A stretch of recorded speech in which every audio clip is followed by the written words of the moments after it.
दोस्तों, क्या पत्नी को मेंटेनेंस ना देने पर पति को जेल हो सकती है? और क्या हर मेंटेनेंस केस में गिरफ्तारी होती है? क्या कोर्ट बिना पति की कमाई देखे सीधे मेंटेनेंस का ऑर्डर दे देती है? और आखिर में भारतीय नागरिक सुरक्षा संहिता के कौन से सेक्शन यानी कि बीएनएसएस के कौन से सेक्शन के तहत पत्नी जो है वह मेंटेनेंस की मांग कर सकती है? आज की इस वीडियो में मैं आपको मेंटेनेंस के जो कानून हैं उनकी पूरी सच्चाई बिल्कुल ही आसान भाषा में आपको समझाने वाला हूं। इसीलिए दोस्तों, वीडियो को आखिर तक जरूर देखिए, क्योंकि आज मैं आपको बताऊंगा कि किन परिस्थितियों में पति को जेल हो सकती है और कौन सी ऐसी परिस्थितियां हैं जिसमें पति को जेल नहीं होती, और कोर्ट जो है वह किन आधारों पर मेंटेनेंस का जो ऑर्डर है उसको देती है। पति अपने बचाव में क्या कर सकता है और पत्नी की किन कानूनों के तहत मेंटेनेंस का केस जो है वह फाइल कर सकती है, यानी कि कानून कौन कौन से हैं जिनके आधार पर मेंटेनेंस का केस फाइल किया जा सकता है। तो दोस्तों, अगर आप कानून और अपने अधिकारों से जुड़ी ऐसी ही जानकारी बड़ी ही आसान भाषा में चाहते हैं तो दोस्तों अभी चैनल को सब्सक्राइब कर लीजिए और साथ ही बेल आइकन जरूर दबाइए, ताकि आने वाली कोई भी जरूरी वीडियो आपसे मिस ना हो, क्योंकि हमारे द्वारा डाली गई हर वीडियो आपके लिए महत्वपूर्ण है। तो दोस्तों, सबसे पहले यह समझ लीजिए कि मेंटेनेंस का मतलब क्या होता है। मेंटेनेंस यानी कि भरण पोषण।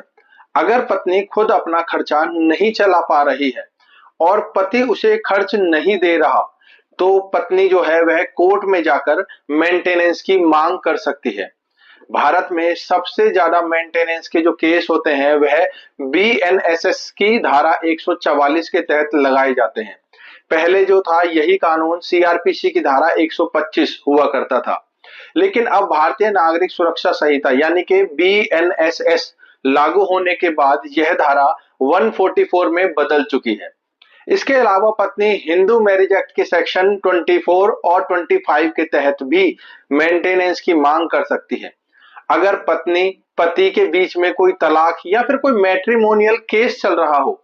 इसके अलावा डोमेस्टिक वायलेंस एक्ट यानी कि घरेलू हिंसा कानून के तहत भी पत्नी मेंटेनेंस की मांग कर सकती है।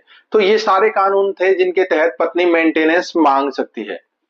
अब सबसे बड़ा सवाल आता है कि क्या हर पत्नी को मेंटेनेंस मिल जाता है? तो इसका जवाब है नहीं। कोर्ट हर केस की परिस्थितियों को देखती है और कोर्ट सबसे पहले यह देखती है कि पति क्या एक्चुअल में कमाने में सक्षम है या फिर नहीं है। पत्नी खुद अपना खर्चा चला सकती है या फिर नहीं चला सकती। पत्नी किन परिस्थितियों में पति से अलग रह रही है और पति की इनकम कितनी है। पत्नी की कौन कौन सी जिम्मेदारियां हैं और पति की कौन कौन सी जिम्मेदारियां हैं, और दोनों का जो लाइफस्टाइल है वह कैसा है। अगर पति अपनी पत्नी को खर्चा नहीं दे रहा, पत्नी खुद फाइनेंशियल डिपेंडेंट है, तो पति ने पत्नी को छोड़ दिया है, घरेलू हिंसा हुई है या फिर पति दूसरी महिला के साथ रहता है, तो ऐसी परिस्थितियों में कोर्ट मेंटेनेंस का ऑर्डर दे सकती है। लेकिन अगर पत्नी बिना उचित कारण बताए पति का घर छोड़कर चली गई, तो पत्नी खुद अगर अच्छी कमाई भी कर रही हो या फिर पत्नी जानबूझकर पति के साथ रहने से मना कर रही हो, तो कोर्ट मेंटेनेंस का ऑर्डर देने से मना भी कर सकती है या फिर मेंटेनेंस का जो अमाउंट है उसको बिल्कुल ही कम कर सकती है। अब बहुत लोगों के मन में यह सवाल आता है कि अगर पत्नी नौकरी करती है तो क्या उसे मेंटेनेंस मिलेगा? देखिए, केवल नौकरी करना ही काफी नहीं होता है। कोर्ट जो है वह यह भी देखती है कि पत्नी की इनकम कितनी है। अगर पत्नी की इनकम बहुत ही कम है और वह पति के बराबर लाइफस्टाइल मेंटेन नहीं कर पा रही है, तो कोर्ट फिर भी मेंटेनेंस दे सकती है, क्योंकि कोर्ट के पास ये पावर है। लेकिन अगर पत्नी फाइनेंशियली इंडिपेंडेंट है और एक बहुत ही अच्छी सैलरी पर काम कर रही है, तो मेंटेनेंस जो है वह कम हो सकता है या फिर मेंटेनेंस को बंद भी किया जा सकता है। अब हम समझते हैं कि कोर्ट जो है वह मेंटेनेंस की जो अमाउंट है उसको कैसे तय करती है। कोर्ट पति की सैलरी देखती है, उसकी बैंक स्टेटमेंट चेक करती है, इनकम टैक्स जो रिटर्न है यानी कि आईटीआर, उनकी प्रॉपर्टी कितनी है, उसका लाइफस्टाइल कैसा है, बच्चों का जो खर्च है और मेडिकल खर्च यानी कि बाकी सारी जिम्मेदारियां चेक करती है। कई बार कोर्ट यह भी देखती है कि पति जानबूझकर अपनी इनकम छुपा तो नहीं रहा। इसीलिए कोर्ट में सही जानकारी देना बहुत ही ज्यादा जरूरी होता है, क्योंकि बाद में जो केस है वह उल्टा पड़ जाता है। अब सबसे जरूरी सवाल कि अगर पति मेंटेनेंस नहीं देता तो क्या होता है। देखिए, अगर कोर्ट ने मेंटेनेंस का आदेश दे दिया है, यानी कि ऑर्डर पास कर दिया है, और उसके बाद भी पति जानबूझकर पैसे नहीं देता, तो पत्नी कोर्ट में रिकवरी की एप्लीकेशन लगा सकती है, यानी कि एग्जीक्यूशन पिटीशन लगा सकती है।